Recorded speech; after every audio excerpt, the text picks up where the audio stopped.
Kwa fursa hii ambayo mmenipa. Kwa majina naitwa Pamela Margaret. Nasoma katika shule ya upili ya Kereri. Ningependa kwanza kabisa kumshukuru Mungu kwa umbali amenitoa hadi wa sasa. Kusema kweli safari hii haijawa rahisi. Imekuwa ngumu sana kuwa shuleni kwa sababu wakati mwingine napatwa na taabu na inanibidi nitoke shuleni niende hospitalini, na kwa hiyo yote namshukuru tu Mungu.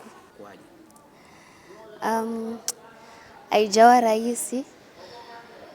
Kwanza wakati ambapo ninapolemewa nikiwa shuleni, nawaomba walimu ruhusa ili niende kutibiwa, lakini wakati mwingine ambapo niko hospitalini najaribu kusoma kidogo ili wenzangu wasikuwe wameniacha mbali.